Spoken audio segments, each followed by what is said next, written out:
Hisoka, please, could you let me work?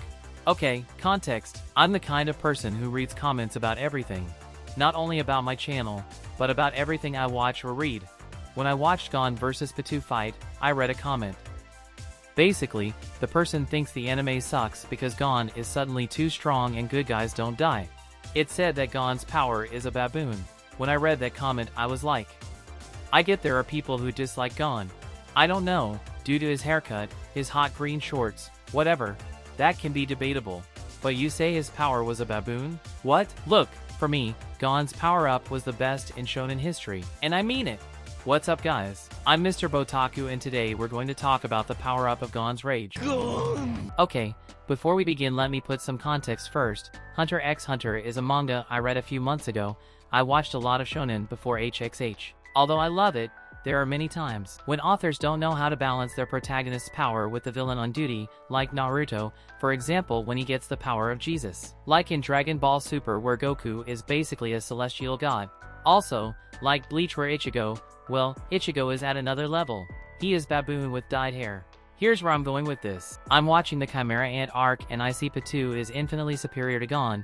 The scene where Gon enrages because she took Kaido's arm takes place. In retrospect, this scene is one of the best I've seen in a shonen. I thought to myself, God, what pull out of the butt power will this green dwarf get? Then we see Gon training with Bisky and improving his nin. But he's still years early to reach her. But Gon still wants to fight the cat with a pedo. In my mind, I was another baboon shonen, when will it change? But then we see the scene when Morel asks him to show his power. He tells him to attack as if he was responsible for what happened to Kaido. When I saw Gon evoking a different aura and a very sad Killua calmly stopping him, then I apologized to Togashi, because I connected the dots and remember how nin worked. I didn't know how, but I did know what Gon was going to do. What a fucking masterpiece, man. I guess you're thinking, okay, Botaku, what the heck are you talking about? To explain why Gon's power-up is the best in shonen history, I'll divide it into the following points. Nen and Gon's narrative. Okay, let's start from the beginning. The Nen is the best power system I've seen so far. Thanks to its complexity and the way it was written, Nen users can be very creative and do almost everything they want, but even with that, every foolish stuff they do with Nen has foundations and a clear structure. In other words, there's no baboon. Gon's case is perfect, no matter how much he screamed and kicked. No matter if his girlfriend said she loves him, no matter if his friends gave him the power of friendship, no matter what he did, would never be stronger than Pitou. In normal terms, what did Gon do? He didn't do normal. Nen is spectacular. In essence, there's no user capable of ruining the manga. Everyone has restrictions and sacrifices, and the higher the risks, the more potent you'll be. And of course, more restriction, fewer people to win against. When Gon fights Pitou, he doesn't transform. This isn't Gon's ability or anything like that. In theory, any nin user can do something similar. The amount of power will depend on how great is the sacrifice, and mostly, how big is their potential. Do you remember that thing of restriction and sacrifice? Gon sacrifices everything, really, everything. To the point, he gave more than his life. Gon gave his potential, his ability to use nin, his future, his soul. He doesn't die hero, he's bedridden, where his body looked like a doll made of shit. Yes, that's the word. Gon went to shit. Doctors of the highest level said he was uncurable. And they were right. Gon go through with it due to a dark continent arc baboon. But that's for another video. In other words, Gon's power-up is the best I've seen because it really isn't a power-up. It's Gon giving up everything he has. And what does he have? A few minutes of increased power, but that still fulfills the objective of power-ups in other animes. Level up and defeat the villain. Not because Gon was secretly the chosen one, or the power of friendship, or his girlfriend's voice. No! It wasn't an arc baboon. So now you must be thinking, but, Mr. Botaku, then Gon has no merits. It's just nin. Many shonen characters would have done the same if they had nin. That's when the most important part begins. How is Gon written so he could reach this situation? Gon is presented as someone pure and innocent, with a simple and beautiful goal, find his father. Yes, throughout the manga we see Gon's motives are questionable, because he proves huge hypocrisy. But that's not the point of this video, I'll save it for his evolution. Despite his values were all over the place, he was always shown as the purest light. Killua says so, that Gon is light. The light that drew him out of the darkness. Kurapika says the same, he doesn't want Gon to enter the darkness he's in. Even Leorio defends him with all his love. And it's because of that. Hisoka? Well, that's other thing. Now, what happens when you take away from the brightest character what makes him shine? That's when you truly discover what is a monster. I remember I read a comment that said, Gon is a bad character cause all he says is Kaido, Kaido, I love you Kaido. If you see it on the surface, yeah, that's all he says. But there's more than that. More than Kaido. You'll see. Gon spent 3 entire sagas risking his life, giving everything to find his dad. All the construction for years was that, to find his father. Greed Island finishes and he finds this person called Kaido. This man represents everything Gon has accomplished. He's the embodiment of his beliefs and his life, in essence, because that's what he has been doing since he can remember. To be a hunter, train, and all that and to find his father. Kaido isn't only his father's friend but also Jing's pupil. And he also meets him as a child.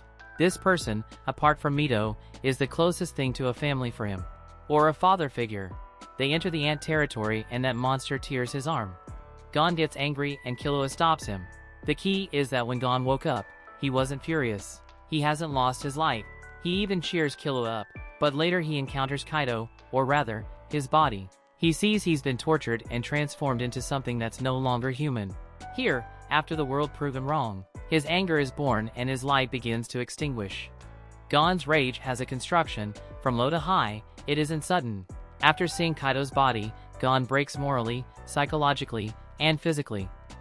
He allows himself to be hit by Kaido, and it makes a lot of sense. Put yourself into his shoes, imagine you are someone as pure as Gon. What would you do if someone took what you most value in life, destroys it in front of you, and shows the outcome to your face? Despite there's gradual construction, there's still a long way to go. Gon finds Patu and looks very angry. I came here to recover Kaido. But he hasn't lost everything yet, he remains somewhat sane. But he sees that the monster who did that to Kaido is healing a girl. Gon loses his rage's objective, he's confused. He doesn't get why the monster is protecting a defenseless girl. Gon's mental and emotional stability breaks down. Why? He discharged all the emotions he had accumulated. Patu proves she's willing to do everything Gon asks as long as he lets her heal the girl. Gon, who is mentally and emotionally broken, doesn't care. The hell with that. If it weren't for Killua, who stopped him, Gon was going to kill that defenseless girl. Just to satisfy his anger. We're talking about Gon here. That happy pure kid, labeled by everyone as the light, was going to kill a defenseless girl. Gon listens to Killua's advice and cooperates with Patu as long as she saves Kaido. They arrive where his friend is and Patu says Kaido is dead, that he has no salvation. Gon falls to his knees and cries because he doesn't get it. What do you mean he has no salvation? What happened to his belief? What happened to his positivism? His faith? Killua's words? Where's all that?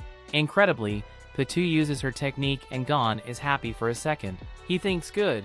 Patu was just kidding, she's going to heal Kaido.